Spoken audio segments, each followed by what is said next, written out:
Hello. Wanted to enlighten you all on what I think is necessary to have a gun for every situation. Um, I guess we'll start with the 45. It's FNP 45, not a tactical with a threaded barrel or anything, but it's 15 in the mag with 3 mags. How about the TLR3 light? No laser required.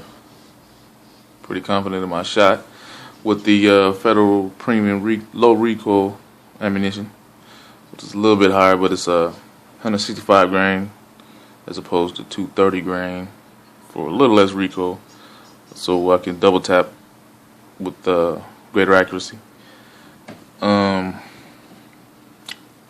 That'll be for short, confined, I guess CQC kind of interdictions. And the SAIGA 12, second of all, for a little bit more of a medium range, maybe 30 yards out to maybe 50 yards, with the double out buckshot or the slug ammunition. For home defense, I would suggest birdshot if you live in an apartment, just to keep it from traveling through walls. But I'm using double outs right now, which is a little bit more of a risk if you're in apartments. But I like the knockdown effect of double outs. Not that birdshot wouldn't do the job, but I'm just a little bit more. I don't know. I feel better with double outs in there. I also have the light with the green light. It's not a laser. I don't need a laser. Don't have an optic on it just yet, but I did get the trigger assembly modified and moved forward with the whole grip, the AR stock, and the factory mags that came with it with 5 rounders, which were adequate, I suppose, for home defense. If you need more than 5, then I would suggest you move up like I did to a 12 rounder, which is surefire, pretty reliable as long as you don't try to modify them or anything. They're all pretty hard plastic. Like I said, I'm using double outs for home defense, but I found that the 12 mag is just a little too long, kind of ridiculous if you wanted to go prone maybe, or I don't know, you really don't have the flexibility. So I moved up again and got the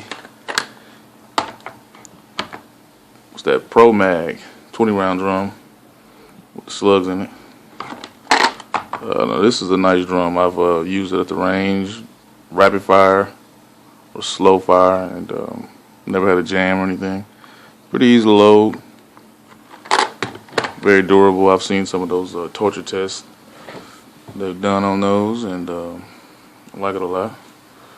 Now I did buy the UTG rail system on the SAIGA, so I was able to put the light, strap, hook, and there's a top rail that kind of floats over the iron sights, so you can still use the iron sights, but you can use an optic as well, EOTech or whatever, which I'll probably be getting here pretty soon. A threaded barrel, which I haven't got a muzzle brake for yet, so the recoil is still significant, but not bad for automatic. It's probably a lot worse than a pump, but I'm using slugs at the range mostly, so that'd be the reason.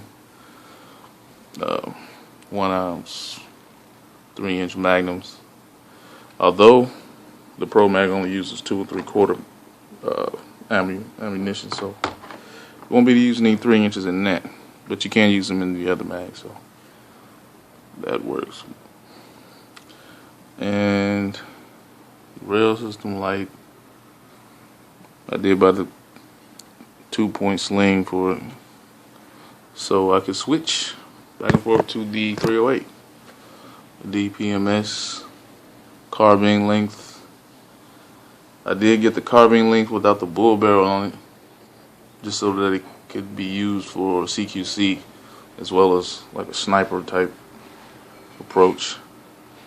But there's a little bit more recoil in the carbine length, I gotta tell you that. It's not a piston gas system, so cleaning is very important with this one.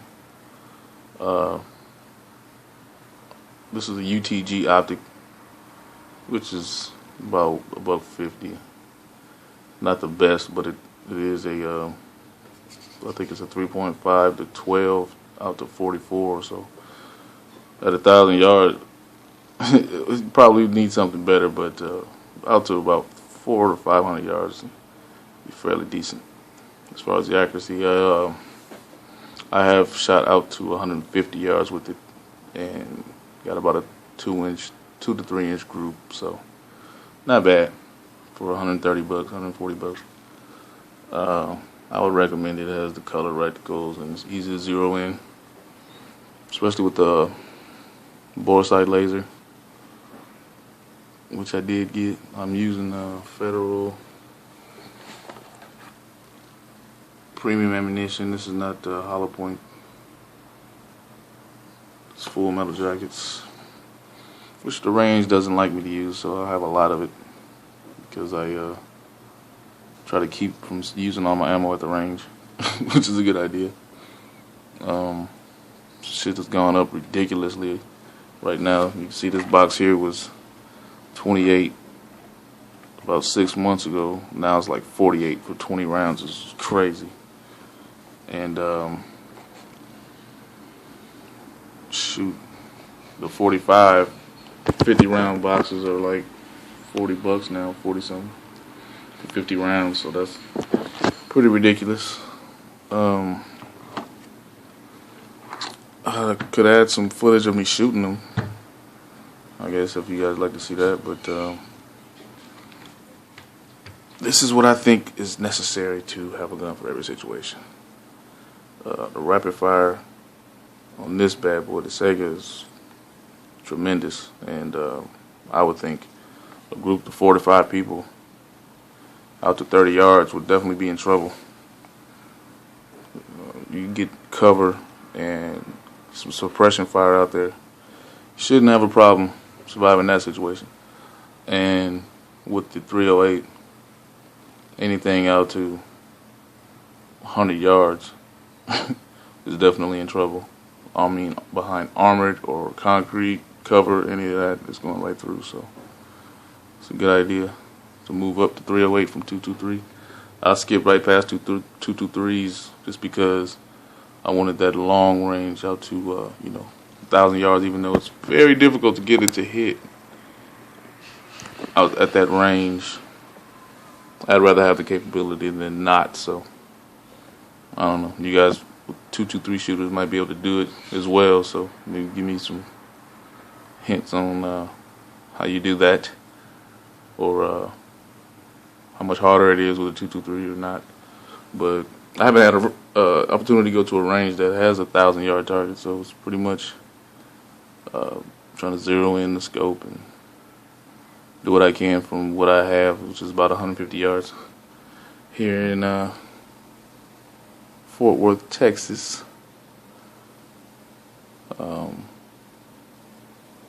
Like I said, this FNP came with 3 mags. The SAIGA came with 1, and it didn't look like this at all. I got it pretty much all the way converted to assault configuration. I do plan on getting a bipod for it, just to have that capability as well. Any suggestions on optic for 30 to 50 yards? I mean, I don't see myself having to shoot out past that with the shotgun. I mean, I could more than likely with slugs, and then I've shot 50 yards with iron sights and hit a body size target. So out past that, you get a significant drop in the projectile. So optic may be necessary. But yeah, I guess I'll get back to cleaning. And if you guys like the video, if you have any questions or comments, feel free to like and subscribe. Thanks again.